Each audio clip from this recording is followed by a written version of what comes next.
birthday show. This is Lit's 10th season, so you're joining us for our 10th birthday show. And we've had an amazing 2019-2020 season. Had to pivot halfway through the season to move to an entirely virtual format. So thank you all for joining us on Google Meets. I think it's refreshing sometimes that it's not a Zoom platform.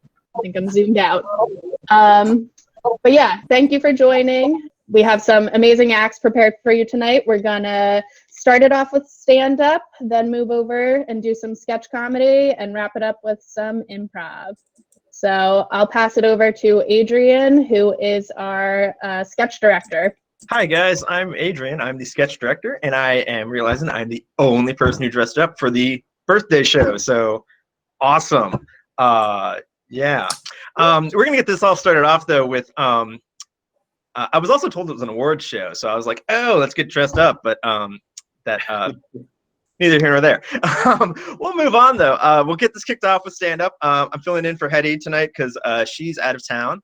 So I'll be guiding you through our stand-ups for the evening and the stand-ups we had for the season. They've all been really, really funny. Don't let the pause that I had there detract from their hilarity. They are really, really talented. We're going to get this kicked off by handing it over to Diana. She's up for stand-up of the year as well as stand-up set of the year. So let's put it up for Diana.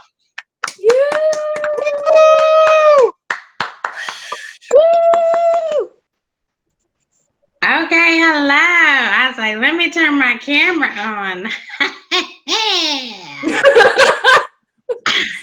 How's it going out there? So it's a short set, so I'm just going to tell you guys very quickly that I am from Silver Spring, Maryland, right here. Yes. But my mother's family is from Selma, Alabama. And if you know nothing else about Selma, you should know that it played a pretty critical role in the civil rights movement. There's a whole movie called Selma. And so my family was involved in the civil rights movement, and my grandmother said when she met Dr. King, when she shook his hand, she could feel this power. And I was like, is that how you felt, Grandma? I don't know if y'all know this, but allegedly, Dr. King was a bit of a philanderer. Now, we only have the FBI's, information on this, but for tonight, let's just say that it's true, right? And I don't want to besmirch the name of Dr. King, but my only question is, who the fuck was fucking Dr. King? And not just Dr. King, but Reverend Dr. Martin Luther King Jr.? Because after all these years, we haven't got nothing. We ain't got a tell-all book. We ain't got a documentary, a made-for-BET movie, me and Martin, my life as Martin Luther King's side chick. Nothing. Like, these hoes must have had a code, right? I'm gonna put the cause above the come up and the coinage, right? Like, can you imagine, like, picture it, Birmingham, 1963. Okay, the meeting of Dr. King's side chicks will now come to order. Let's review the minutes. Do we all approve? Okay. Do we have any new business? Okay, Sister Martha, yes. Well, Martin and Coretta just had a new baby. So I think we should send them some flowers and say it's from the women of the movement, because them women may have kept secrets and not told nobody, but you can't tell me they weren't petty, right? They were probably sitting in church with Coretta like, she thinks she all that. That's okay. That's okay. That's why he told her he was locked up last night. He was locked up all right, locked up between my legs. Okay.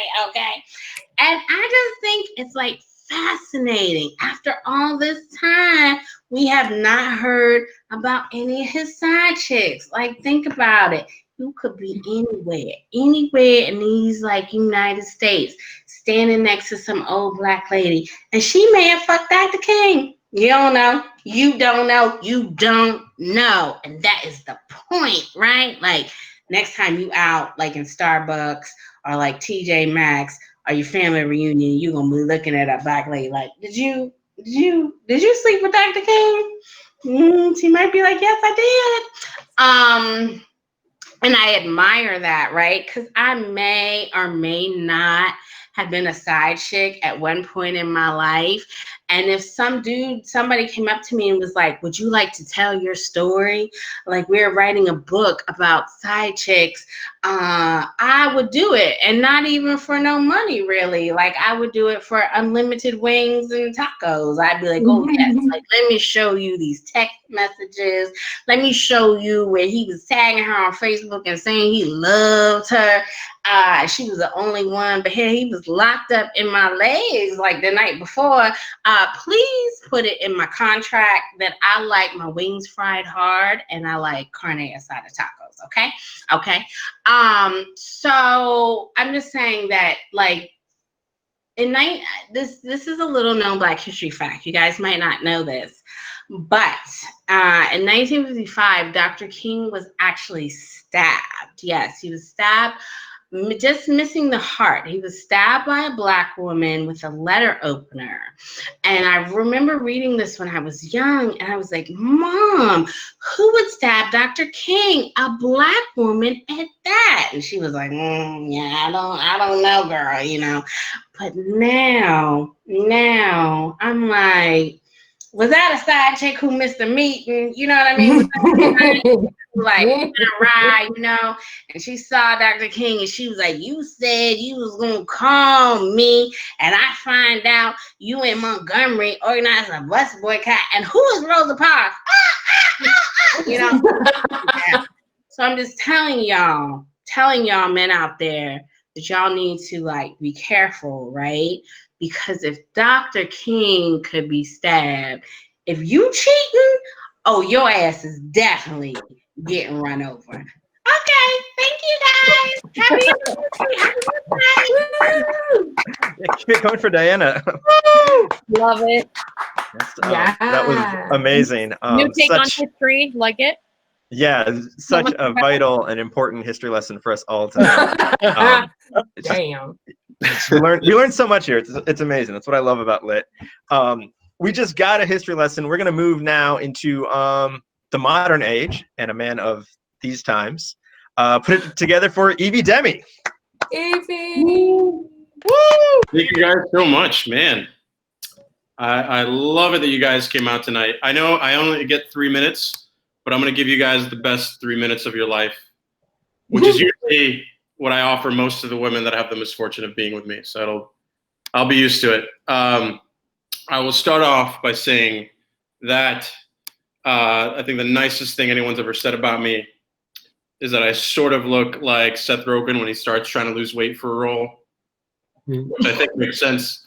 The kind of look that says, you know, all right, he's clearly hired a nutritionist, but he's definitely snacking between meals. Like, that's usually the area I fall in. I also recognize I have a weird name. For those of you that don't know me, Evie Demi is kind of a weird name. I think most people kind of see that name kind of spelled out, and they're like, all right, this guy's clearly a foreigner, probably someone who's dealt with his fair share of prejudice and hate crimes. But then you see and hear me as like a person, you're like, all right, this guy looks like he commits hate crimes. Not really sure what's going on here. I am originally, I was born abroad, though. I am an immigrant to this country. My family is from Albania. There's no reason you guys should know where that is, and as Americans, I'm confident you don't. It is, like, geographically speaking, if I could describe it where it is on the globe, it's like the piece of shit that Italy almost stepped in. Like, I have a prop. I don't know if you guys can see this. Yeah. Like, it's Italy, and then like Italy's like, whoa, that was close. That could have been bad. Which is good because you don't want to track us through the house you'll never get the smell out. It is. I will say, like, I hate to rag on my own people a lot, but just like, I don't know why. Like, anytime you walked into my home, you could just smell that it was like immigrant-y. Like, I don't know if that makes sense to people, but like, I don't know what my parents were cooking growing up in the kitchen, but just from like the smell coming from it, I could tell like, all right, we're barely making ends meet. I can tell right away. Like it was like cabbage, turnips, and the stench of people living paycheck to paycheck. So it's a weird thing. I don't know. I think probably the most famous person. I don't know if you guys know a lot about the Balkans, but probably the most famous person you've heard of who's Albanian is Mother Teresa. Mother Teresa was actually born in the Balkans, and she was Albanian. I think this probably shows like how great it is to grow up there. She loved Albania and the Balkans so much that as soon as she could, she moved to a rural, impoverished, disease-ridden village in India, and she said, "This is fine. This is great. I'm not coming back." Yeah, it's totally. She essentially said, "I'm going to take 70 years of just really painful bowel movements over you guys. We're going to stick it out." I think most Americans probably got their first exposure to Albanians in Liam Neeson's movie Taken. I don't know if you guys saw that. That's the one where his daughter is kidnapped by an international crime syndicate. In that movie, my people are the ones doing the taking. And then he then spends probably like 90 minutes just killing off a third of our population to save one person, which, you know, I'm sorry if I have a hard time seeing who the real victims are in that movie. I'll end with this, guys. Growing up, I will say it was a little bit tough in terms of what we had. And my parents worked a lot of jobs just to kind of get us by. And so a lot of my clothing was just sort of hand-me-downs, like stuff that my uncles and my older brother kind of gave me. Which was sucked back then. Like, oh, we're poor, this sucks.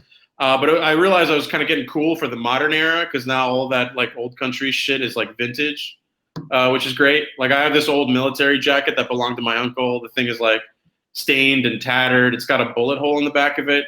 It's the guy essentially survived the genocide in this thing. So it's dry clean only, but it's already been ethnically cleansed, which is great.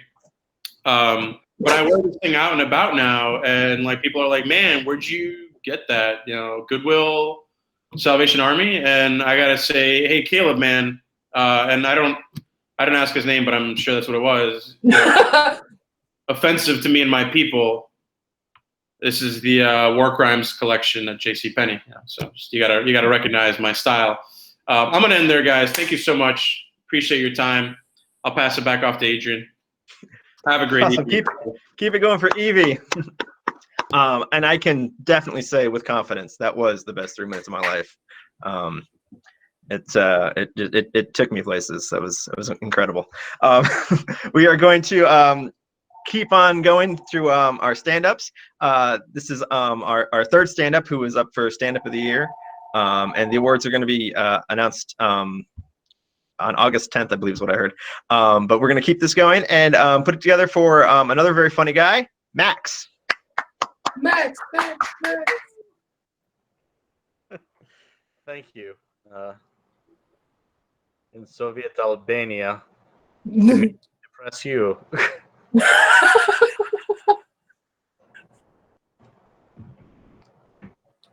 First off, I would like to make sure all this equipment is working.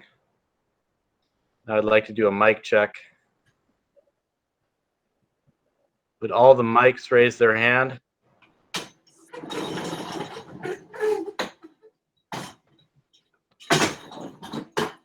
concludes the mic check.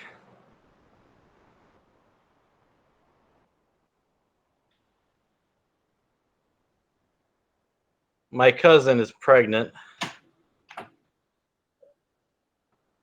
She told me yesterday that she was going to baby-proof her house. I assume this is to keep all the neighborhood babies out. You know what they say, if you see one, there's a million in the walls. I had to go out with her to buy baby clothes. Why do neonate clothes have pockets? Who gives something to a baby and says, "Here, you hold this"? that baby's packing.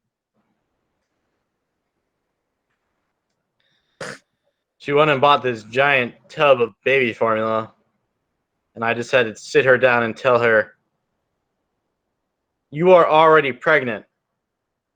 You do not need to formulate another baby. One is enough.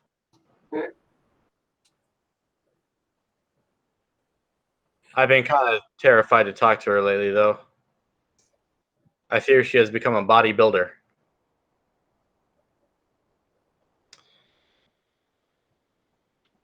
Recently, I have heard that Mont Olive Pickles is now sponsoring the Make-A-Wish Foundation.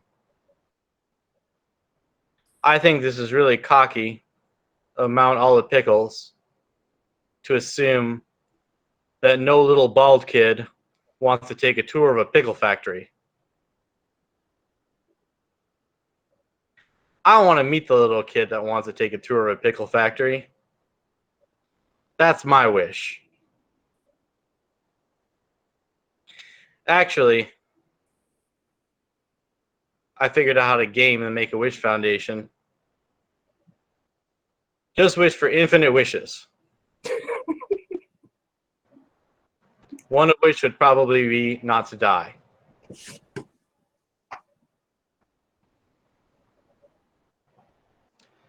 Frank Ocean and Hot Dog Water are the same name if you really think about it.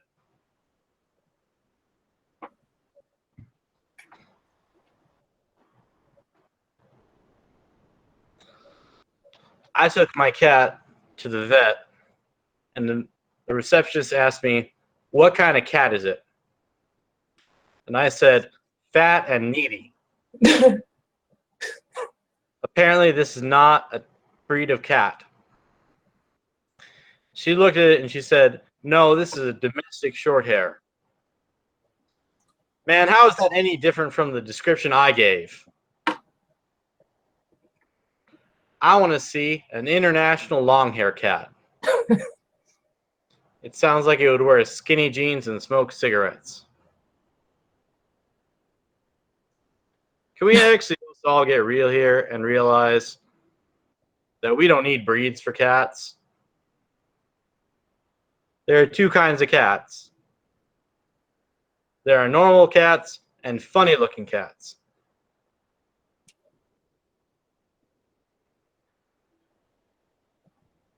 I suppose fat and needy kind of falls into the former.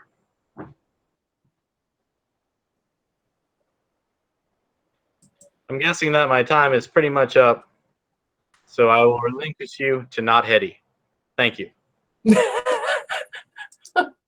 Keep it going for Max, everybody.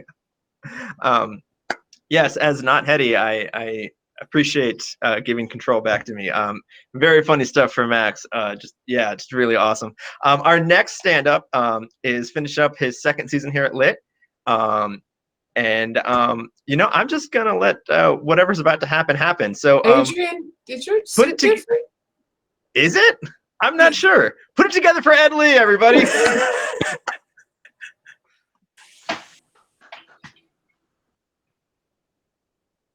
I got you. Okay, boomer my ass. I know what I'm doing. Hey, happy birthday to Lit. Thanks for putting up with my shit. I'll be moving along. But don't forget my Sawsaw song. Hey, thanks for Abominate. Thanks for picking me for one of the best costumes, okay? A candidate for that. Now, the last time I wore this, I talked about the COVID. But, that plays out of town now. I mean, come on. It's the end of days. It's a minute to midnight. It's the bottom of the night. Show's over. I mean, there's a pandemic. People are bleeding in the streets. You got climate change. You got an orange antichrist. I mean, come on. Is God got to put up like a billboard that says, that's all, folks? But look, I ain't here to talk about the COVID. We're all going to die from it anyway. I'm going to tell you about what happened to me yesterday. I had a coloscopy, a colonoscopy. I had the thing where they put the camera up your butthole to see if you got the cancer, you know, the big casino. Well, let me tell you, you're going to have to do this someday when you turn 50. Now, you got to have it every 5 years. Yeah, every 5 years. And I'm 65, so I had it 4 times now. And look, the procedure ain't bad. It's the day before. You gotta drink this stuff, 4 liters of it. You gotta drink it. And the stuff tastes like rat piss, but they give you a lemon flavor packet, so it'll taste like lemon flavored rat piss. So you start drinking this stuff in like spurts. No pun intended. But listen, look, I don't give people advice. I don't tell them how to live their lives. But mark this down, because one day you're going to have a coloscopy. When you drink this stuff, there is no such thing as a fart. There are only sharts, okay? This stuff cleans you out. I mean, you know that prime rib that your dad bought you at college graduation in 2015? Yeah, well, this stuff will even get the remnants of that out of you. Okay? It's like peeing out your rear end, basically. But it cleans you out. Now, when I went to the procedure, just before I went under, I said, hey, Doc, I was a TV news cameraman for 40 years. And you're probably the only guy who's filmed more assholes than I am. Hey, happy birthday, everybody. Thank you. Keep it going for Ed. Wow, that was a treasure, Ed. That was a beautiful gift you gave us. Thank you so much. We are going to move on, hopefully, to someone a little more clean and put together. Put it together for someone who's up for Player of the Year this year, Simone. Clean and put together. Wow. Way to set me up for failure, Adrian. I was going to start by saying that I'm a reformed mean girl. I became a yoga instructor, if you couldn't tell from the dirty, messy buns and the tie-dye that I'm rocking tonight. Now, do you guys remember back before quarantine, like when you could go to people's houses and that was a thing? Yeah, so back in those days, I had this couple that I would visit every week for private yoga lessons in their homes. Now, for some reason, unbeknownst to me, when I share this with people, they think I'm teaching this couple sex stuff. I don't know what vibe I'm putting out there with the tie-dye, but do I look like I know sex stuff? Let me give you a hint. I don't. I was raised Catholic, so my sex education came in the form of reading Cosmo magazine at the back of the bus with my girlfriends because I was cool. Yeah, and Cosmo really just gave us listicles about sex. So 1 month you would learn, say, 20 ways to drive your man wild. What was number 1?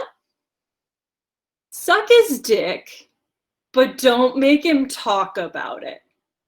Okay, all right, fair enough.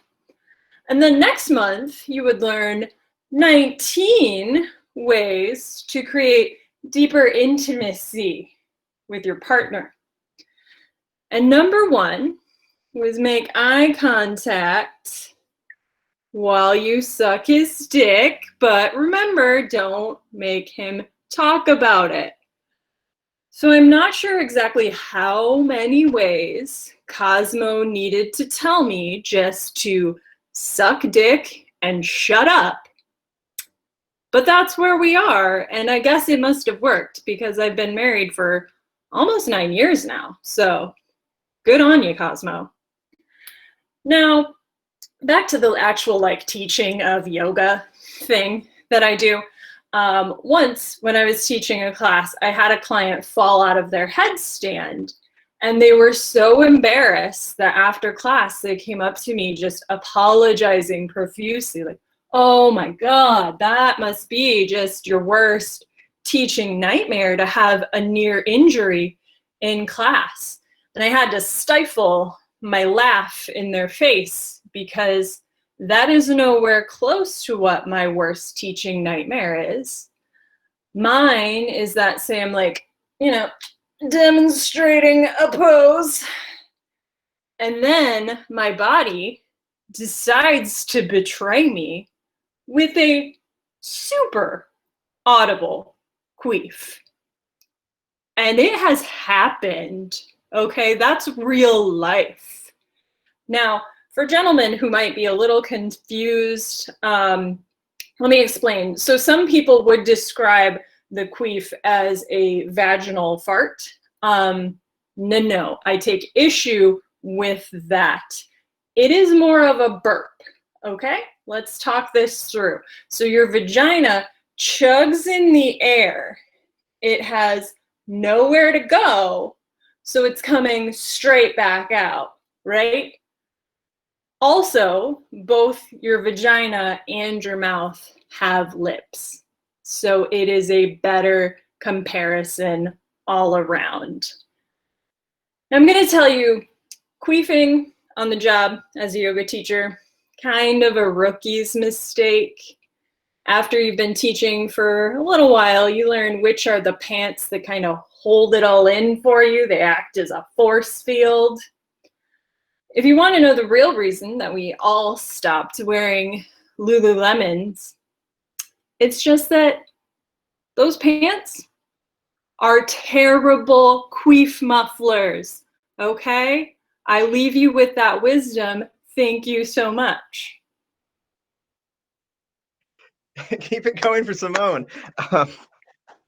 I always forget that part's in there, and it always catches me off guard. So thank you for that amazing anatomy lesson, I guess. Yeah, thumbs up indeed. Guys, we're going to keep it moving along with our stand-ups.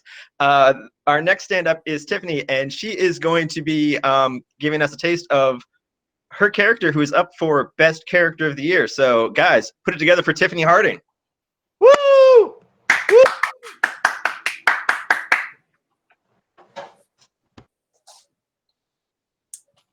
Woo! Hello, witches! Welcome back to Hagatha's Cooking Dungeon. Gotta make sure my hat's on straight. This is gonna be a short video to teach you guys how to make the broth of eternal death. So I know you're all in quarantine, and you probably are stuck with some housemates that you don't want. So to get rid of them, we're gonna get out our cauldrons, and we're gonna make the broth of eternal death. And that'll kill them just like that. Okay, so you've got your cauldron, and you're going to need, for this really simple recipe, some dog's tongues. Okay, you're going to need a rat skeleton. Don't forget, I always buy my rat skeletons fresh and organic. Very important for this age. And you want to grind them up, and you want to put them in your cauldron. You want grass from the grave of a dead priest. I always pluck them at midnight, and you want to grind them up. Use a NutriBullet because I can't believe that our ancestors had to grind up their herbs by hand. Oh my God. Ugh. Oh my Satan. I mean, ugh. So put that in there. This is not a vegan recipe. You're going to need fresh dog tongue. You know, if you use an alternative, it's not going to kill your victims. It's only going to put them in a coma, which is not the same, but you do you, girl, you do you. And then you're going to get your magic wand, and you're going to do your Hellfire spell, and you're going to heat your Hellfire to 600 degrees. Poof. Oh, I like to use fresh smart water because it's got the electrolytes in it that you really need to make sure that your spell works. Mix that up for 20 minutes. Let it simmer so that all the evil boils into a nice rolling boil. Can't you just smell all the evil? Oh, don't you love it? Don't taste it or you'll die. And so much to explain to the cops when they get to your house. So after 20 minutes of boiling and evil, boom, that's the spell, the broth of eternal death. Slip it into their drink or their tea, add a little cinnamon to taste. They won't know what's coming, girl. And there you have it. Don't forget to like and subscribe and write in the comments who you killed with this broth. And click on me next time. See you guys. Bye. All right, keep it going for Tiffany and Hagatha with her incredible recipe. And I realize it's the lack of smart water, which is why it has been working for me. Yes. So I will be sure to update my recipe. Guys, that was our stand-up crew. Let's put it together again one more time for Diana, Evie, Max, Ed, Simone, and Tiffany. They were really great this season. It was just awesome watching all their sets. They're a really funny group of people. We are going to move on now, and I'm biased, but I think this is the best team we have at Lit here. It's the sketch team. So we are going to present a couple of shortened versions of our sketches that are up for Sketch of the Year. We will kick this off with our first sketch of the evening, Zombie Bread. Zombies walk slowly across the stage as Michael, Tracy, and Dr. Richards sneak on from stage right.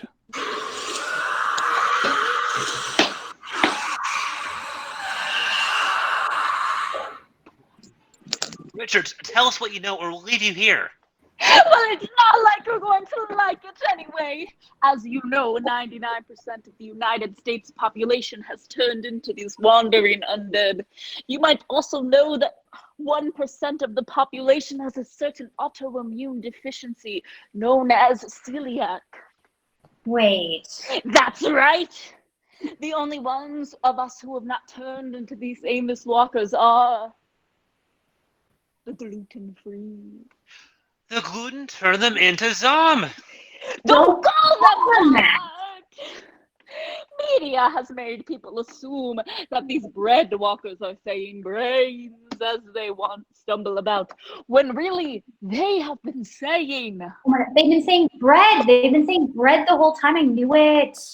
That explains why they're so slow. They've overloaded on carbs. Michael, I didn't know you were gluten-free. I had no idea you were either. Michael and Tracy embrace. So I guess that means that everyone else in the camp is gluten-free too, right? I mean, how do we never make the connection that none of us eat bread this entire time? I mean, what about Steve, though? He's gluten-free, and he was like one of the first ones to turn into a zombie. Stop calling them that, you fool! Okay, why did Steve turn into a lost soul? Well, okay, so Steve just had a gluten intolerance. It sounds like only us celiacs have made it. No! Anyone who consumes the gluten will turn, whether or not they are celiac. The entire population is now gluten-free. But can we really be said to be surviving? We are the ones cursed to live in the remnants of this civilization. We are the ones who are allergic to the bread that symbolizes the body of Christ. We are the cursed. What the hell? Besides Precisely! We are in hell. It is this, our daily bread given to us by the Lord, that has done this. I thought she was supposed to be a scientist. Are we sure that we can trust her? I can be a religious scientist. But if you must know, I have been a priest my entire life until I took this position 6 months ago. One wonders if my removing the collar caused this. And blackout. Guys, if you want to know what happens to our intrepid survivors, that was performed on stage originally. I think that's on the Lit YouTube page. If not, for sure, you can check out our Best of show on the YouTube page and see where that goes, because it's so exciting. Moving on, we are going to do our second abridged sketch of the evening, The Single Man.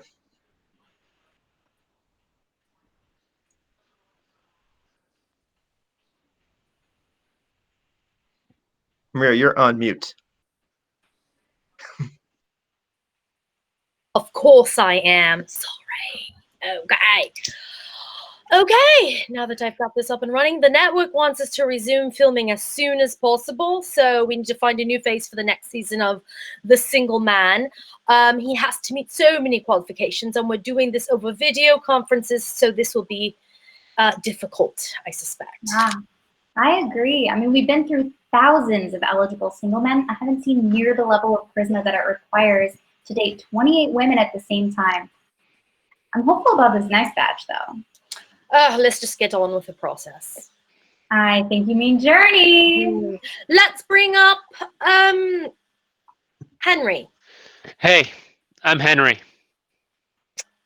Okay, Henry, what makes you qualified to be the face of The Single Man? Well, I am an astronaut. Ooh, you know, I think we can work with this. Think of all the puns. For example? 1, look at his starry eyes. 2, I can't wait for our love to launch. 3, look at him rocket. 4, Houston, we have contact. That was good. Okay, that one was just inappropriate.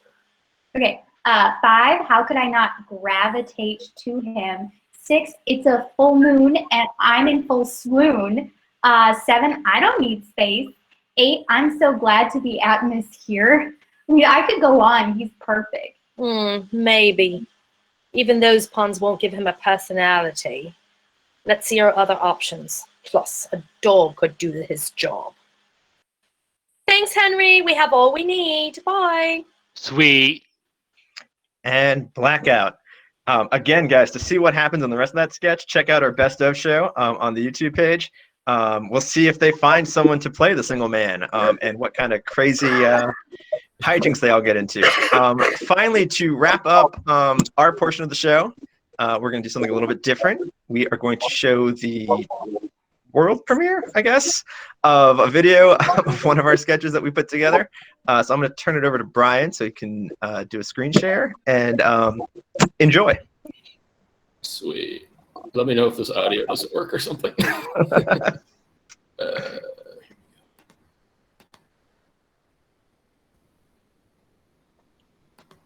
Mr.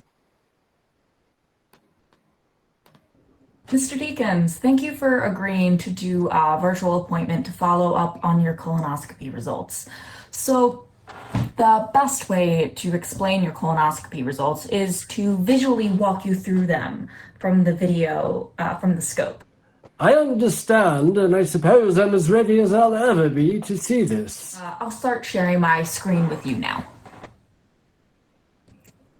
Okay, so... Excuse me, I don't mean to interrupt, but I just can't look at this. Hey, I know it's kind of gross if you're not used to it. It's not every day you see the inside of your colon, but there are some serious implications here, so try to separate the visuals from any scatological queasiness. No, that's the problem. All I see are the visuals, and they're absolutely rubbish.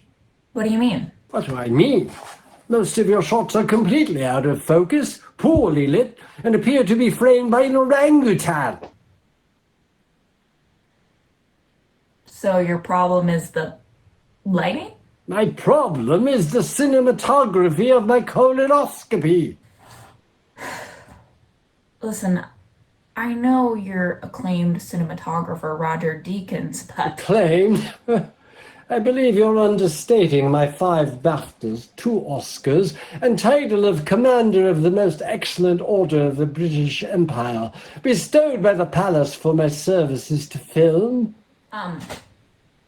Right. So, do I need to call you Sir Roger Deakins, or something? No, I'm afraid a knighthood has eluded me thus far. I'm sorry, but can we please just try to focus? I would love to see you focus. So here we are coming to one of the first abnormalities. Oh, wait, why is it so jittery? What kind of a dolly system did you use? Dolly system? I used a colonoscope. You didn't even lay down a dolly track in my colon? No doctor would do that. Well, all I'm saying is no wonder this looks like some handheld Blair Witch nonsense. Mr. Deakins, look, we really need to talk about these. What are those? These are large polyps. They're magnificent. Well, they're abnormalities that need to be removed. Removed?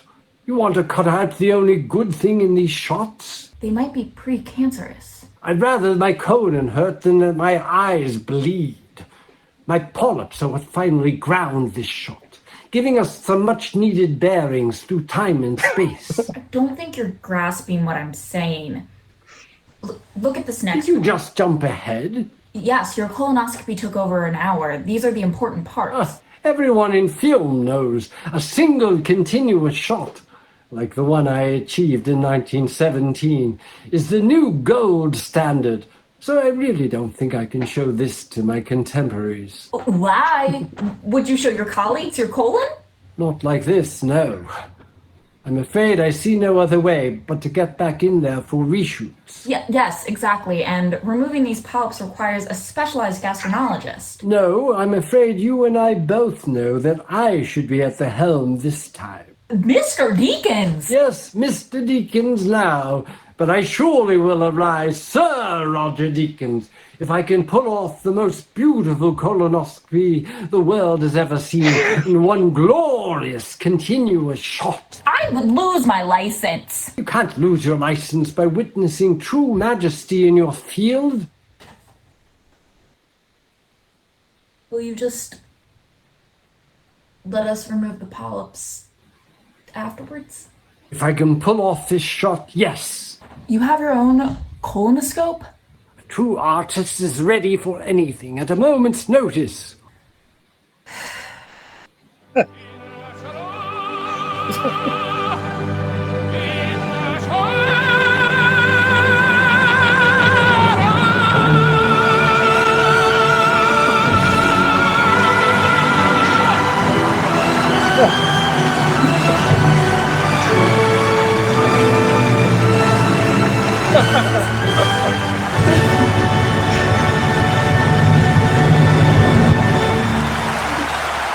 One shot. Queen! Hogwash! How did you get in here? I did it in one shot. After that 1917 crap, I thought you quit polishing turds. No knighthood for you.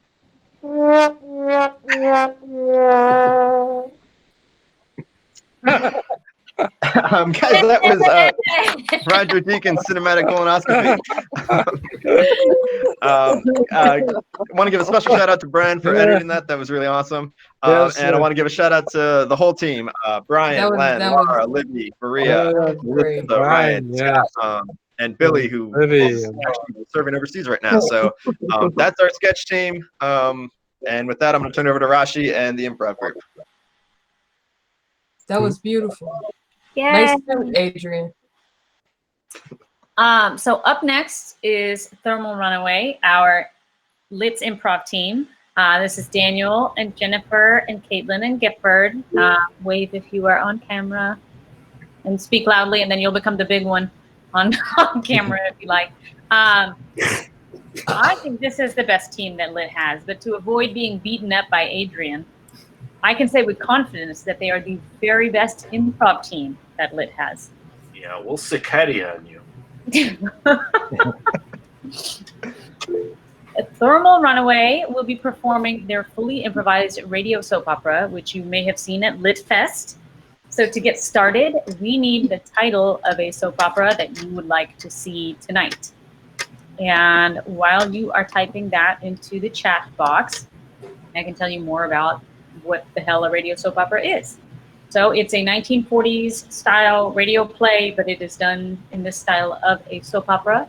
You won't see any of the characters on screen. They will be off camera. So soak it in right now, how gorgeous they are. I mean, I guess maybe you'll see them again at the shit show. But anyhow, no faces, only voices. Let me check out that chat and see what y'all got in here.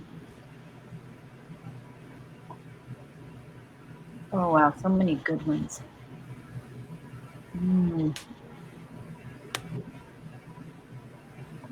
Let's see if I can combine a couple of these.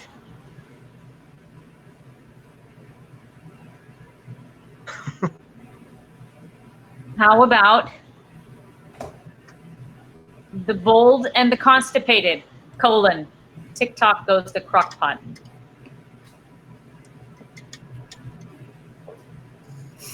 All right, Thermal Runaway, when you are ready.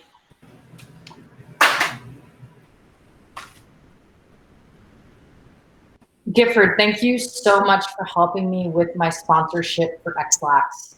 Like they asked me to do some TikTok dance for this. I'm not really like hip with the Gen Z culture, but you know, I'm willing to give it a shot. So tell me what I need to do, please. Well, Caitlin, I'm so glad you came to me. I know sometimes I'm hard to see, but I think the first thing we need to do is focus on the color and consistency of your stool, because that demonstrates how effective the product is. You want to present the product with a true challenge. True. Okay. What about this? I hit the whoa. I pop a piece of chocolate, Xlax. I do my thing. I flip the camera to what's in the bowl, and goddamn, it's there. And then I finish off with a hook, ha, click, clap, clap, and the end. How's that sound? That sounds good, especially the hook, hot, clip, clap, clap. But I'm thinking again, like I'm focusing on the process, the start, the beginning, like the seed. You want to birth something momentous. Yeah. I'm thinking we need to focus on beats and fiber. Beats and fiber. See, you had the beats with the EA, and I'm thinking like we got to start out with the beats double E. Okay. Eat some fiber. Eat it, swallow it, poop it. Eat it, swallow it, poop it. Eat it, swallow it, poop it. Yeah. It's definitely catchy. You like End scene.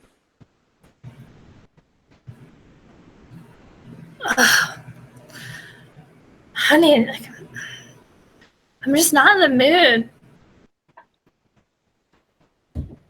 What?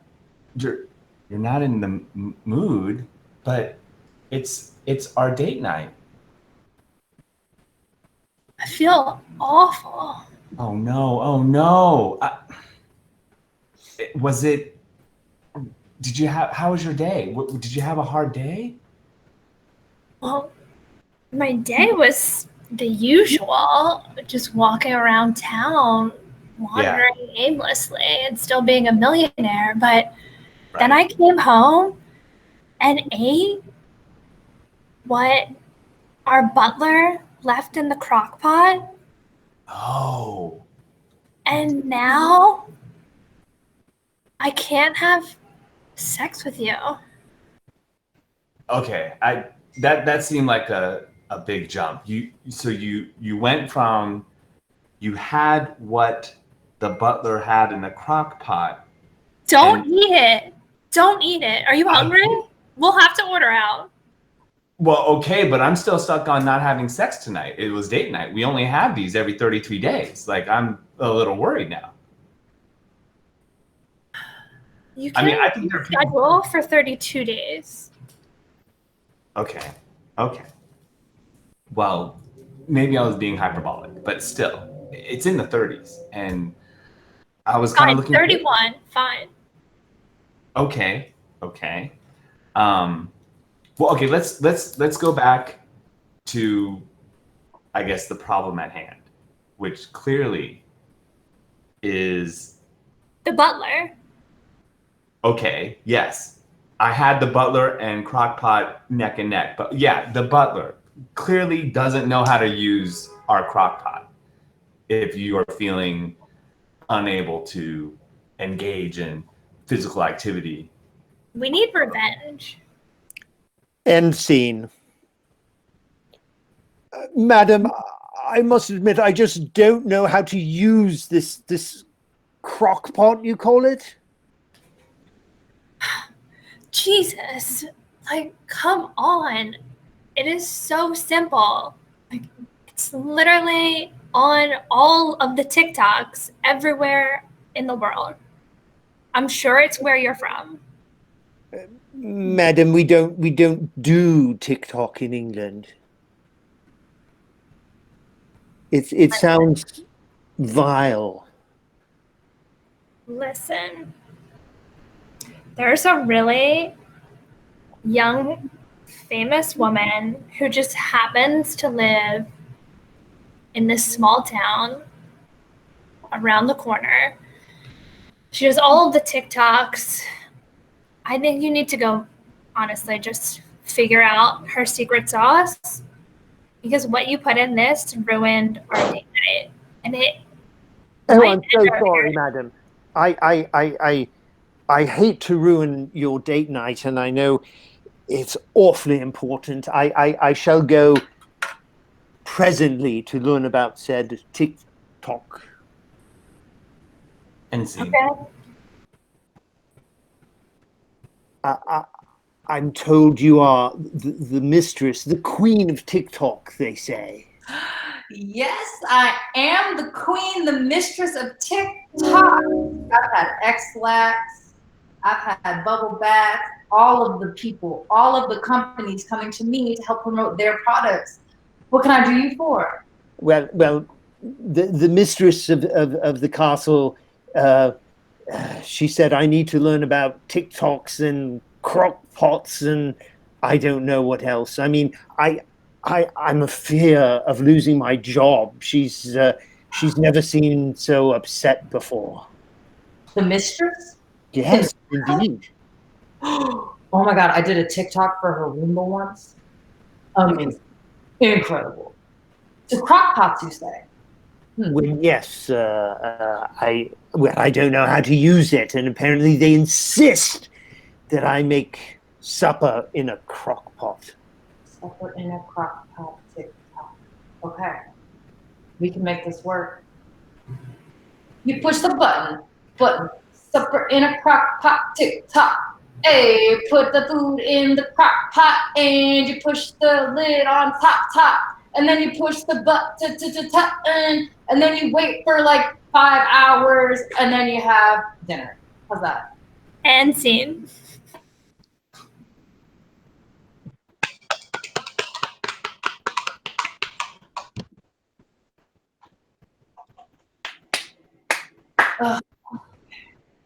Gifford, this is getting much. Okay, I'm just flooded with suggestions, and I don't have a moment's peace. I've done over 50 TikToks. I have all the fame, everything I could ever want and need, and it's just not satisfying me anymore. The influencer lifestyle is just not it. Yeah, no, I hear you. I'm getting, a little sick and tired of, being married to like this millionaire woman. Because I haven't had sex in 57 days because the last date night was like an F-up. Like, it's pretty crazy. 57 days? It's been 57 days. Like, we were supposed to have date nights every 33 days, but then she was pointing to her age, which she kind of lies about anyway. So she's like 31, so maybe it was like 32 days. But that was like a couple weeks ago. I'm up to 57 days now. It's crazy. Yeah, I can tell she's lying about her age. The Botox wasn't really. Anyway, 57 days, that's quite a bit. It's been like 6 hours for me.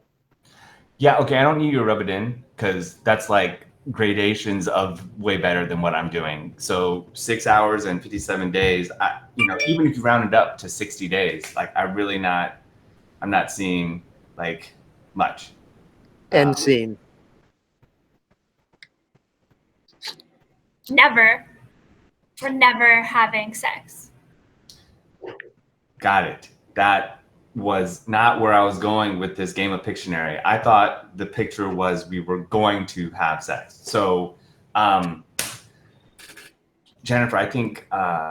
No, listen, you think the gossip doesn't get around to me? It does. And I know that you've been spreading all those rumors that I lie about my age. Of all the things that have gone on, that is what you're upset about? That I +1 you on the age meter?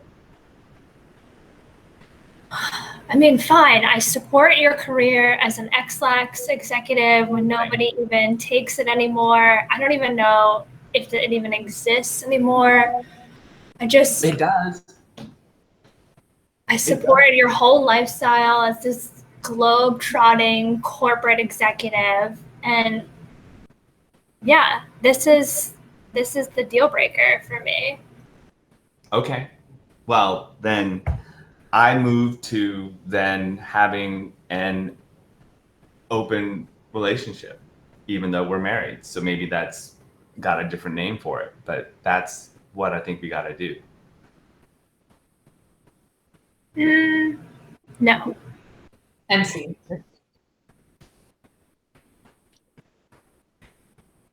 Madam, you seem terribly sad these days, and I can't help wondering, since I've known you since you were a child, whether are there marital issues, perhaps? There have been marital issues for a long time, honestly. And I just think this last incident, your crockpot incident, did us in. Oh, I'm terribly sorry, madam. I had no idea at how devastating it might be. Well, listen, I need you to find me a new husband. So.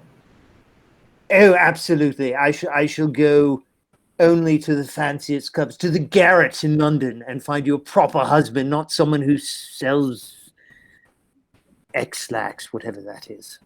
No, and that's our show.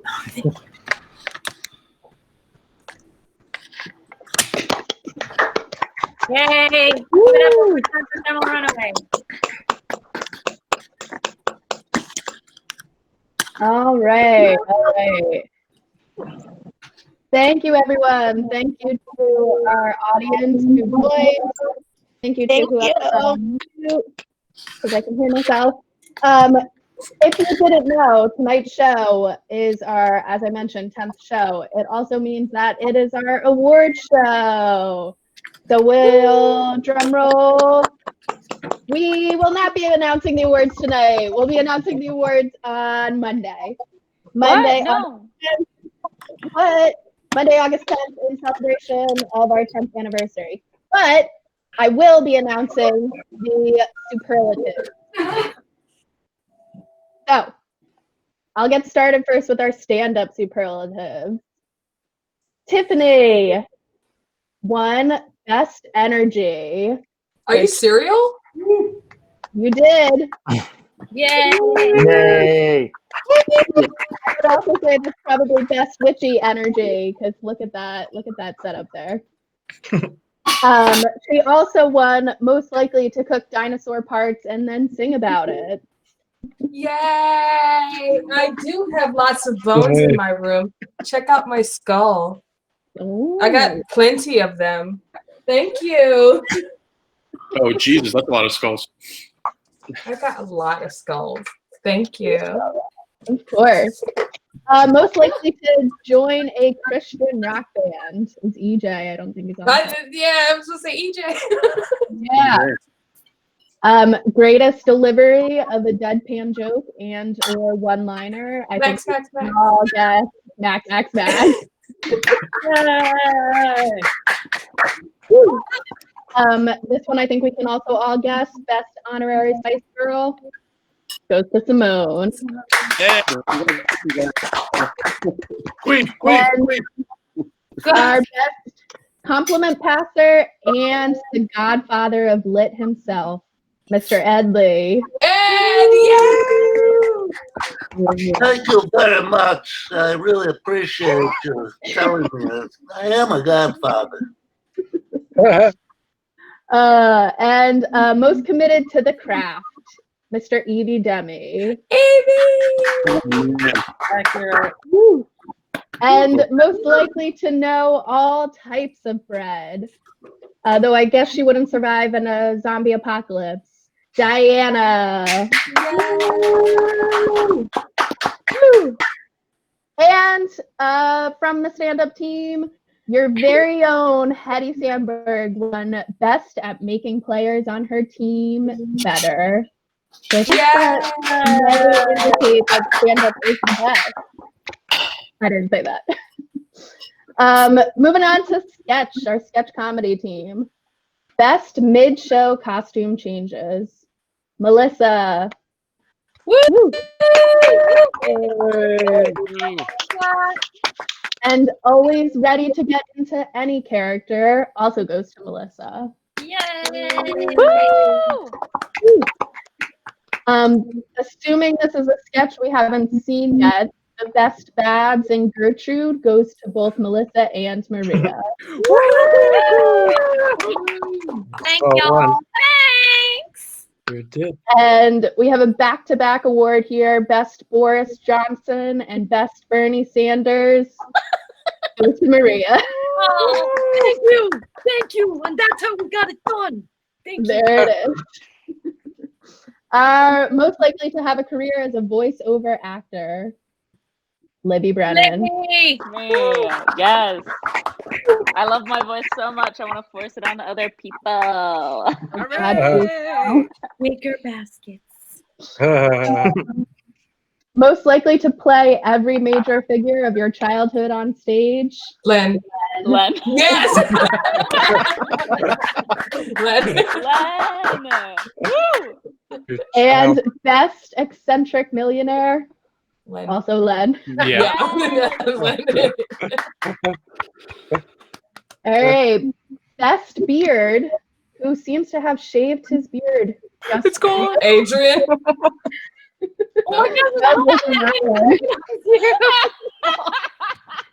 So we rescind that superlative. No award for you. No. Oh, well, spite is a powerful motivator. Best flustered Y2K partygoer as well. Oh, Frank! Woo, woo, woo! All right.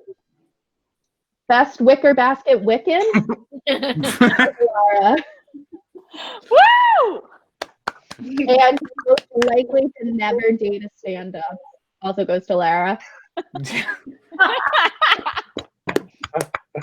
I'm not really sure what this superlative is for, but it just says best stimulator. Oh. Stimulating what? I really don't know. Economy. The economy. Oh, stimulating the economy? That would be pretty. But best stimulator goes to Scott. I don't know if anybody wants to. Best cool cat with the hip lingo goes to Bill. And I think we could all guess he also won most likely to rock a bow tie. Yes. Yeah. And finally, technical MVP for sketch, our very own Brian. Brian. Woo! Thank you. And to your director, Mr. Adrian, he received best vibes. I love that. And the 2020 Optimism Award. So I don't know how you're still being optimistic in this pandemic, Adrian. It's a deal with the devil. Probably, yeah. I mean, yeah. All right. Now moving on to improv. We'll wrap it up real quick. Best virtual improviser goes to Caitlin.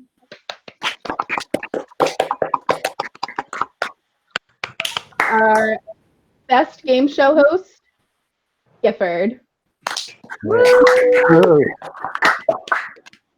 Best improv accents, who really showed us traps tonight, goes to Daniel. Yeah. Our best improv girlfriend goes to Jennifer. The Thermal Runaway 10-year award goes to both Jennifer and Daniel. And to your director, Rashi received Best Player to plug any form of comedy. And the best stand-up set for an audience of mostly high school field trip. Totally. Whoa, yeah. And finally, best organizational support. I didn't award this to myself, but somebody did, which was nice. And coordination with Evie's flannel, since we're always matching. And staying hot and sweaty goes to David Stoffer, and chief pumper upper to Nancy herself. And that's our